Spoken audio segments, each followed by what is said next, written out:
Hello and welcome to another episode of my daily movie room videos. I'm just going to put this up as a bonus video. So I mentioned about how I make my labels for my pops and daubs and the things downstairs. So I've got a Word document template which has 11 rows and 3 columns, and I just put all the details on there. When I've got a full sheet or near to a full sheet, I'll print them off. I cut them out into individual bits and then I line them up against the card in there just to make sure they're the right size. I put them in and I stick them onto the shelf. So I just wanted to show these empty ones. So I always like to keep some spare. I was keeping this in a tub, then I'll put them into the bottom drawer of the the unit I had, but I wanted to just put them somewhere else. So what I've done is I've stuck them all on the side and the front of my tool chest and got them there, so I can just take them off. I've just printed off another load of labels, another 33, so I'll take off 33 labels off here, and I'll put in, then I can take them downstairs.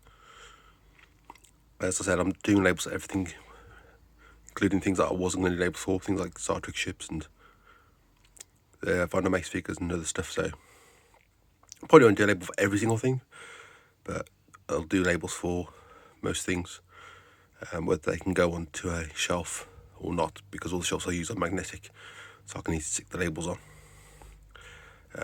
Not sure how many of these I'll have spare afterwards. I should have enough, but I can always order some more. I always tend to wait till they're about $12.99 or $11.99, because they do fluctuate sometimes with about £15. But yeah, so I've got plenty there, and just be able to put the labels next to things. I know what they are, and so it's a good way to make sure I catalogue things by doing these. I do make sure I've got a note of them on my tasks app I use, so I can keep track as well on my phone what I've got. But yeah, so I've got some up there as well. So I've got quite a few. They're all stuck there because it's magnetic. So I'll be taking a few off and I'll be using them. So yeah, I think I've got about 60 spare. Don't have a huge amount more labels to do at the moment. Probably have some more I will do, but probably about 10, but I kind of want to wait till I've got enough on a sheet. So usually I'll wait till about 25 to the the 33 or whatever full sheet before I print any more off.